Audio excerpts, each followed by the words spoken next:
We have teenage multimillionaires flying around in their own jet planes. We have kids, the only asset they have is a 15-speed bicycle. For those of you that have done any research at all, on my website, we have teenage multimillionaires flying around in their own jet planes. And he's the one that had the 15-speed bicycle. That's why I use it a lot. He's not a teenager anymore. He's 21. If he were standing right here, Josh Kim. He's half Korean, half Caucasian. But the one thing that they all have in common is they're hungry. Hungry for a better life. Hungry for change. Hungry for the tough love their parents didn't give them. So is that what it needs? You have to be hungry. You need to feel the pain. Growth only comes through pain. For those that have read about being an athlete, no pain, no gain. It's the same in life. Elon Musk, Steve Jobs, Dan Pena, Ted Turner, amongst a whole bunch of others, all had one thing in common. We all slept in our office the first 5 or 10 years of our business life. Slept in our office the first 5 or 10 years of our business life. I think we would like to know, how does it work? The QLA principle. Okay. The basics. What can you teach in? There's only one moving part to the QLA model. How does it work? Okay, I'm going to tell you right now. There's only one moving part.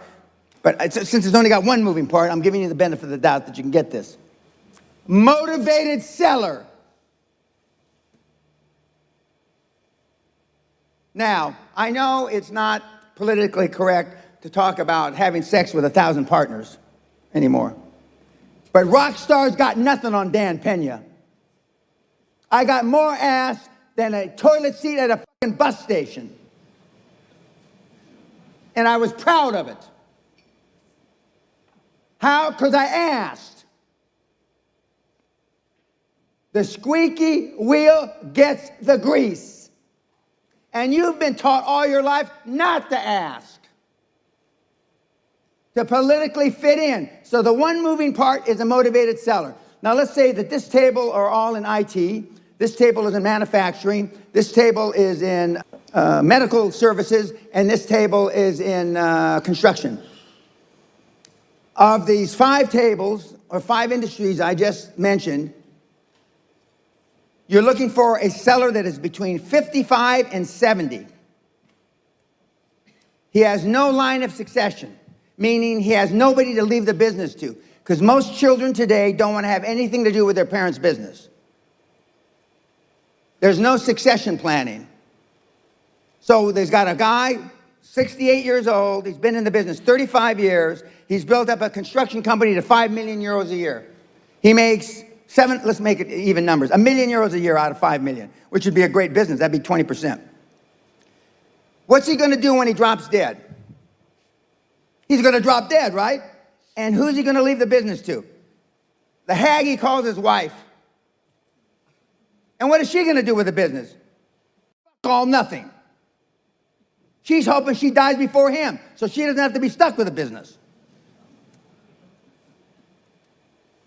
Why don't the owners plan for death? Because nobody wants to talk about it. Why don't owners have a succession plan, meaning when I die, this is what's going to happen to the business? Because they don't want to talk about it. It's one of the things you don't talk about. It's the only thing I talk about. Okay, so you got a motivated seller. He's got a construction company, 5 million euros a year revenue, total revenue. He makes 1 million after tax. That is your prospect. That is the person you call on. And on the site, we show you how to call on these people, how to find them. How to find them. And 7 or 8 times out of 10, you can finance the entire transaction with no equity. You can finance the entire transaction with commercial debt, or as you say in this country, DEP. Commercial debt. Meaning you don't have to have any money. Now, Nyarota, which I had the privilege of teaching at, back in the 90s. Erasmus, which I had the privilege of teaching at back in the 90s. And at University of Amsterdam, which I had the privilege of teaching it back in the 90s, I used to ask the question, how many classes have you had in buying a business? Nobody raised their hand. How many classes have you had in selling a business? Nobody raised their hand. How many classes have you had in leadership? Nobody raised their hand. Now, I'm here to tell, because I checked last week, those three fine universities still don't have any classes in those three subjects. So they're not teaching you how to sell your business. They're not teaching you how to buy a business. Arguably, they're only teaching you how to run a business. So we have a motivated seller that has not had any succession plan, and that wants out, and that they will look at you with tears in their eyes, rolling down their cheeks. You're their savior. Because otherwise, they're going to die, and most of the owners that I just described in those 5 industries are going to die intestate. That means without a will. Why don't they have a will? For the same reason I just said, because they don't want to talk about dying. So what happens when John dies and leaves Mary his business without a will? It goes into probate, or whatever the equivalent there is in this country, which means it's in limbo. And it's going to be there between 6 and 36 months. But you step in like a knight on a white charging horse to save them. And that's the methodology we use. And this methodology has been around about 140 years. And the first person to think of this, and it wasn't Dan Pena, Andrew Carnegie, the wee Scot, arguably the first really wealthy guy on the planet, who happens to coincidentally come from right down the road from where I live in Scotland. That's what QLA is. It shows you how to go in and buy the businesses for little or no money out of your own pocket and using commercial debt. And what Trump has done to assist you, even though you may not like him, is because now interest rates are at the lowest in 5,000 years. And I hear they're going to go lower in America. And when America sneezes, Holland catches a cold. So if interest rates go lower in America, what do you think is going to happen here? Interest rates are going to go lower. And that's what the QLA is, and it's a simple process. And he followed QLA. This is his 3rd time around. But he bought businesses with no money, right? Right? I mean, he did it. And it doesn't, it's nothing really hard. Now, why doesn't ING Bank tell you this? Why doesn't Rabo tell you this? And whatever the other Dutch banks are, right? Because this methodology I just described to you has little or no fees. I'm going to repeat myself. Little or no fees. There's no investment banking fee. There's no management fee. There's no succession fee. Because you're using commercial debt. And that's why they don't tell you. But then, is it still that easy as it was 20 years ago? Yes. You go to it's the bank. Easier now because there's more money on the street. But you go to the bank and you say that, I want to have your money. Well, no. You don't. You borrow. You're going to borrow the money.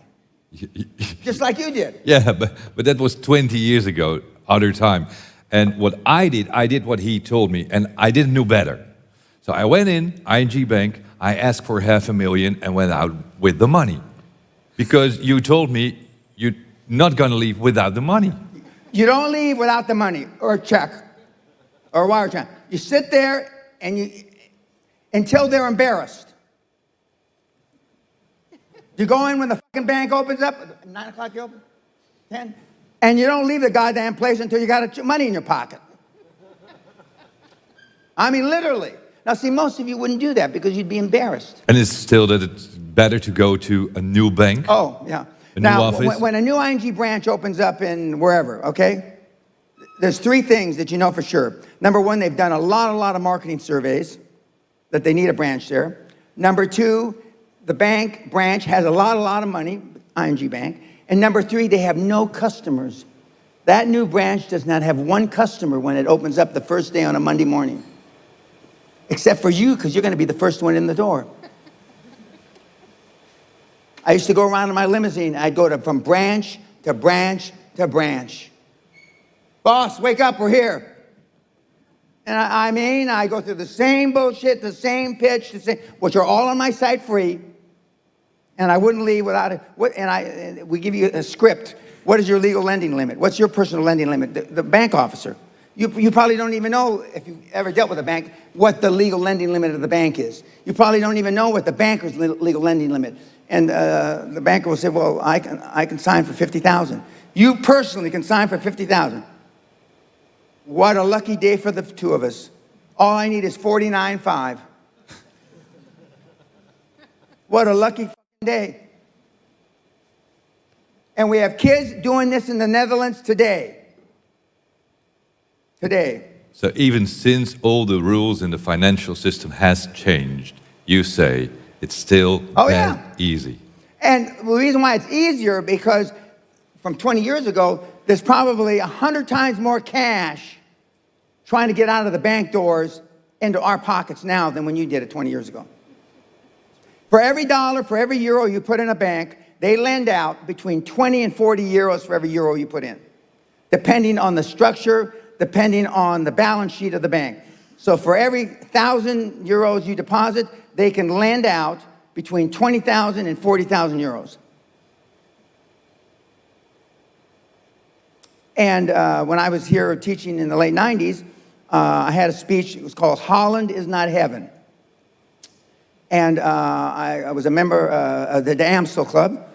I'm getting up and making a speech, and Mr. Heineken stood up and said, Mr. Pena, I don't mean to be rude or interrupt you, but could you speak about something else? And I said, well, Mr. Heineken, but why? He says, we all know that, but the Dutch don't like to face up to the truth. Can we talk about something else that's happier for us?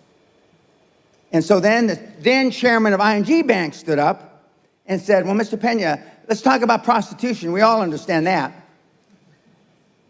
And so, and I didn't know much about prostitution, at least the way it is legalized here. And so I talked to another 10 or 15 minutes, and then we retired to the bar and we had drinks. But now the difference is there's so much more money. And from when you did it, the interest rates are probably 1/5 as high as they were when you took the money from the bank. Why commercial debt and no private equity or venture capital? Because when you take private equity and venture capital, they're going to want the lion's share of the ownership of the business. The famous story is when Steve Jobs and Wozniak started Apple, they got an investment of $91,000 from a guy named Marcellus. He took a third of the equity, and Wozniak and Jobs took a third each. Now, that $90,000, they take 90% and leave 10% to the founders or the owners. But it's too easy. It's too easy. And when you know that the banks, 75% of all bank loans on the planet are made the last 90 days of the calendar year. I'm going to say it again. 75% of all bank loans made in the world are made the last 90 days of the year. Why? Because they want to get the money out the door so they can pay Christmas bonuses. Now, that's a pretty shitty reason. But if the bankers were smart, they wouldn't be bankers, would they? For that very reason. So back to the beginning. You find a motivated seller. Amen. Or more. Is everyone motivated? Because No. sometimes you want to buy another business. And he's not motivated, and you want to have it. Well, then you can do a joint venture. A joint venture by accounting standards is a 50-50. Joint ventures are not 80-20 or 70-30, they're 50-50. Because he may not be motivated today, but let's say he's only 57 and he wants to retire when he's 65. You buy 50% of his business, you're his 50% partner for the next 6 or 7 years, and then you buy the next 50% at the end of that 6 or 7 years. But 9 times out of 10, they won't last till they're 65. When they see that they've turned over the reins, so to speak, and they've turned over the leadership, and they've turned over the controls, and you really know what you're doing, then they'll probably last 2 or 3 years and they'll want out. But nobody wants to, well, unless you're having sex, nobody wants to die in the saddle. I mean, you don't. You want to die and go to where you live in the sun and sail your boat around. And so it's not that hard.